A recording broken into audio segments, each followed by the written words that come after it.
سلامونه ستړي مشه د څلورم نفر پولیسي ناول درنو مینوالو هیله ده چې تاسو ټول درانه بخو اوسئ.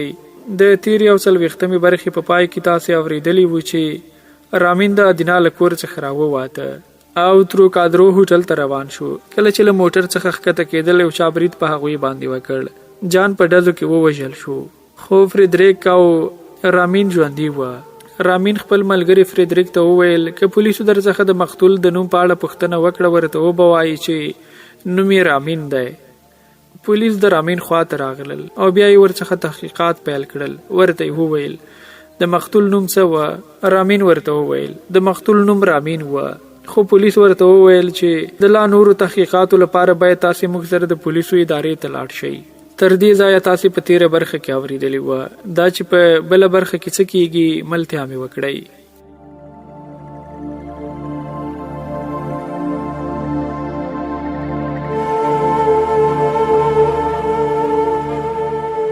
رامین وایي همدا چې پولیس یو دوه ګامه راڅخه لرې شو ځان مې شاته کش کړ. د موټر پر شا وڅرخېدم او په ګړندیو ګامونو له هغه ځایه څخه لرې شوم. وروسته مې لږ واټن وځغاستل. څلور لارې ته ورسېدم. یو ټیکسي مې ونیوله او سیده د پولیسو ادارې ته لاړم. له نوکریوال پولیس څخه مې د ادارې د رئیس پوښتنه وکړه. نوکریوال افسر وویل رئیس نشته. د نړیوالې پولیسي ځانګړی کارت مې ور وښود او ومې ویل کور ته یې ټلیفون وکړئ ډېر مهم کار ورسره لرم. کله چې مې هغه دوه زړی ولید خپله مې پر غوږۍ لاس کېښود او ومې ویل شمېره یې راکړئ زه خپله ټلیفون ورکوم. نوکریوال افسر له دوه زړی راووت او ویې ویل اجازه راکړئ زه یې ورکوم. غوږۍ یې پورته کړه. د رئیس د کور شمېره یې ووهله او په خپله ژبه یې څه ورته وویل. وروسته یې غوږۍ ماته راکړه او ویې ویل ستاسې سره خبرې کول غواړي. شپه په خیر شپه په خیر. اوهو تاسې یاست؟ خامخا د تونګل په اړه غږېږئ. نه ګران ملګریا ډېره مهمه موضوع پیښه شوې. هیله کوم د څو دقیقو لپاره دلته راشئ. که په ټلیفون هلیږي ووایاست چې لارښوونه وکړم. له بده مرغه په ټلیفون امکان نه لري باید خپله تاسې ووینم. ډېر ښه څو دقیقې وروسته درځم. غوږۍ مې کېښوده. نوکریوال افسر سګرټ راته ونیو او بخښنه یې راڅخه وغوښته. همالته کېناستم. نږدې 2 بجې مهال وه. د پولیسو رئیس د نوکریوال خونې ته راننوت او زه یې له ځان سره خپل دفتر ته بوتلم. هغه خپله د سګرټو نقرهیي کوتۍ چې د چینایي هنرمندانو د کار نښه وه زما مخې ته ونیوله. یو سګرټ مې ځینې واخیست او ومې پوښتل تونګل چیرې دی؟ په زندان کې. خوشې یې کړئ. د هغه په شتوالي کې ستاسې سړی د روغتون پر کټ ووژل شو. دا زما لپاره چې د دې ښار د پولیسو رئیس یم د زغملو نه ده. په تیره د یو نړیوال پولیس پر وړاندې. ومې ویل زما په نظر پروا نه لري ځکه هغه سړی چې راما نومېده له محاکمې پرته په سزا ورسېد. په حیرانتیا یې وپوښتل په موخه مو ونه پوهېدم. له سګرټه مې دود کش کړ او ومې ویل راما قتل کړی و او ما غوښتل تر جوړېدو وروسته یې محاکمې ته وسپارم. راما انسان وژلی و. څه مهال؟ مقتول څوک و؟ نو ولې مو ماته نه ویل؟ آیا د فاندینا په نوم یو څوک مو یاد دی چې څه مهال وړاندې یوه شپه نیپا هوت رستوران مخې ته ووژل شو او تاسې غواړئ ووایاست د هغې قاتل همدا راما و؟ هو او اوس یې نوره دوسیه تړلی شي خو ثبوت ضروري دی. په خندا مې وویل تاسې لکه چې له یو معمولي چا سره غږېږئ. زه یو نړیوال پولیس یم. خپل سګرټ یې خاموش کړ او ویې ویل وبښئ. ومې ویل له دې سره چې تونګل د خپلې دندې پر ترسره کولو نه دی توانېدلی زما خوښه ده چې خوشي شي ځکه نه غواړم دا قضیه غال مغال پورته کړي. هماغسې چې د راما د وژنې دوسیه وتړل شوه تونګل هم آزاد کړئ او کیسه پای ته ورسوئ. د پولیسو له رئیس څخه مې خپل دفتر ته د راتلو لامل هیر وه. ناببره ور یاد شو. ویې خندل او ویې ویل زه مو له اصلي موضوع څخه لرې کړم لکه چې اصلا کومه بله موضوع ترمنځ وه. ومې ویل هو زما هم ستاسې غوندې له یاده ووته. دغه مهال ټلیفون وکړنګېد. هغه له ځایه پاڅېد. د خپل میز شاته لاړ او غوږۍ پورته کړه. داسې یې سیده لکه یوې مهمې کیسې ته چې غوږ نیولی وي. ما ته د جان د وژنې او زما د تېښتې موضوع ښکاره شوه. د پولیسو رئیس غوږۍ کېښوده. راغی او راسره کېناست او لږ وروسته یې وویل یوه بله مرموزه وژنه. ومې پوښتل همدا نن شپه؟ هو د ترو کاردو هوټل مخې ته یو نفر وژل شوی. د قاتل څوک هم نشته او له هغو 2 کسانو څخه چې له مقتول سره په یو موټر کې ورک شوي دا هم یوه لویه ستونزه ده. ما هم د همدې وژنې په اړه ستاسې سره غږېدل غوښتل. نو پر ټلیفون چې مو د کومې مهمه موضوع یادونه کوله همدا وه. همداسې ده. تاسې هم هوري وئ. زه په هماغه موټر کې وم. مقتول مې ملګری و او هغه سړی چې ورک شوی زه یم. ډیره په زړه پورې ده. ښه کیسه وکړه، څه پیښ شوي دي؟ خو د غزني پولیسو افسر پر ټلیفون درته ونه ویل. ولې نه؟ مګر د هغوی خبرتیا تر تاسې ډیره کمه ده. یوازې یوه وژنه همدا.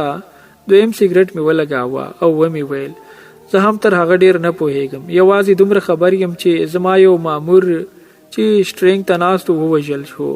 دویم مامور د پولیسو په واک کې دی او د مقتول جسد هم له شک پرته عدلي طب ته وړی دی. خپله زه هم ستاسې په چوپړ کې یم. ویې خندل او ویې ویل یوازې همدا څو توري. دا خو یو ټیلیګرامي ګزارش ته ورته وه. ومې ویل هیله کوم چې اصلي مطلب ته داخل نه شو. یوازې زما د مامور د خوشي کېدو او د قتل د دوسیې د تړل کېدو لارښوونه وکړئ. مقتول څه نومیده؟ رامین. رئیس ټکان وخوړ. پر خپل ځای لږ سره ځای پر ځای شو او په حیرانتیا یې وویل څه مو وویل؟ رامین ټوکې کوئ؟ ومې ویل دا هم یو پولیسي چل دی. موضوع ډیره ساده ده. رامین د ترکاردرو هوټل مخې ته د یو نامعلومه کس په ګولۍ ووژل شوی دی.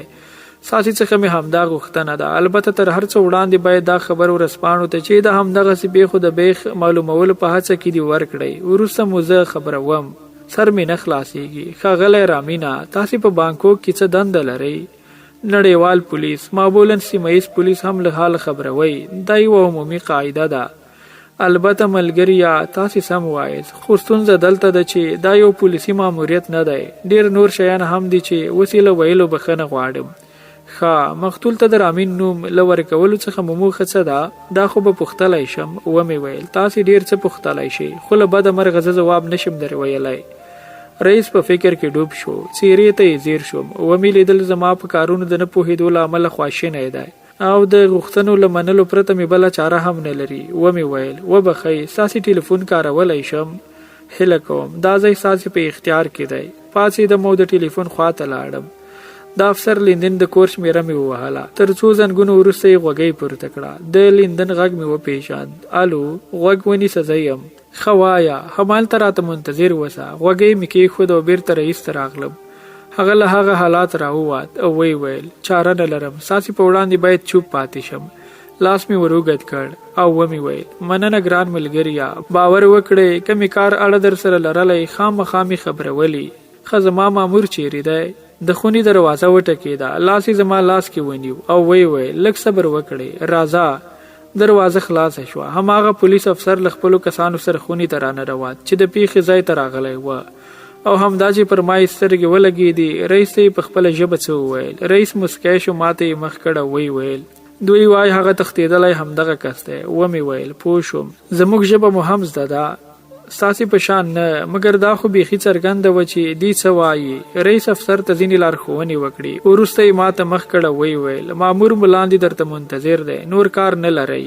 ومې ویل که ممکنه وي یو پولیسي موټر هم راوسپارئ، البته له شخصي نمبر پلیټ سره. سمه ده، البته د یوې یا دوه ورځو لپاره، د هر څو ورځو لپاره چې غواړي ستاسې په واک کې دی. مهرباني وکړئ چې ځو. د هغه د کار له دفتر یو ځای سره راووتو. فریدریک په لاندیني پوړ کې په یوه خونه کې وه. هغه مې رئیس ته د خپل یو مامور په توګه ور وپېژاند. د رئیس په لارښوونه د یو شخصي نمبر پلیټ لرونکي موټر راکول شو. د خدای پامانۍ پر مهال مې له هغه څخه د تنګل د خوشي کېدو او ورځپاڼو ته زما د مړینې د خبر ورکولو غوښتنه وکړه. تنګل مې په کار وه. رئیس ګوښې ته کړم او ورو یې وویل زما په تا اندېښنه ده، اجازه راکړئ چې یو څو تنه مامورین د تل ساتنه او څارنه وکړي، ځکه ویرېږم هسې نه یوه ورځ ورځپاڼو ته د اصلي رامین د مړینې د خبر پر ورکولو اړ شم. ومې ویل ستاسې څخه مننه کې یو وخت ووژل شوم. د ورځپاڼو د خپرولو اړتیا نشته، ډیره ساده ده. پر وژل شوي یو جعلي نوم کېدی او له غږ و غوږ پرته مې ښخ کړئ. دوسیه مې هم وتړئ. رښتیا خپله تاسې د یو څو کلمه یا ټیلیګرام په مرسته نړیوال پولیس له موضوع څخه خبرولی شئ. ویې خندل او ویې ویل تاسې ډیر زغم لرئ او د پیښو په کیسه کې نه یاست. ومې ویل تاسې هم زما کم نه یاست. اوس د خدای په امان بیا هم سره وینو. له هغوی څخه مې خدای په اماني واخیسته او د پولیسو له ادارې څخه راووتم. فریدریک هم راپسې راووت. په واک کې راکړل شوی موټر د دروازې مخې ته ولاړ و.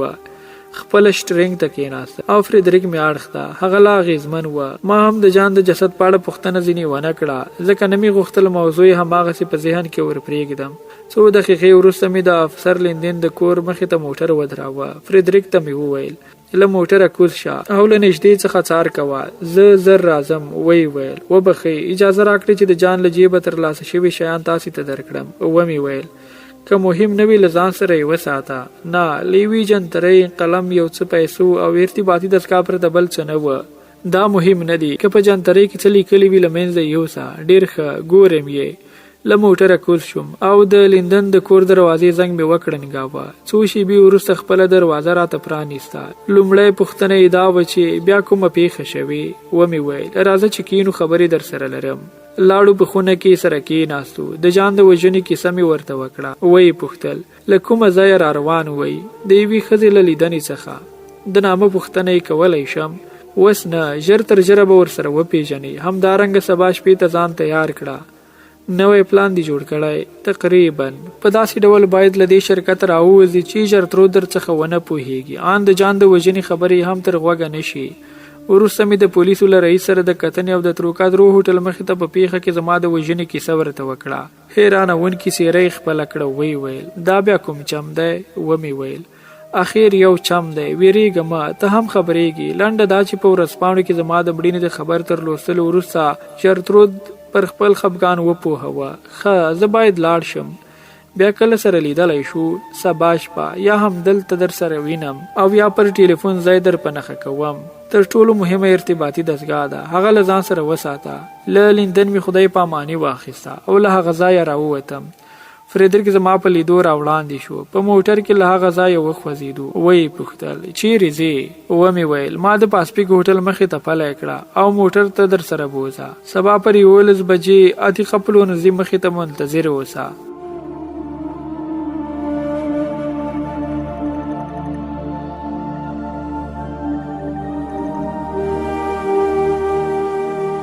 درنو اوریدونکو، دا و د 4 نفر پولیسي ناول 42مه برخه چې ما رحمت الله همت درته وړاندې کړه.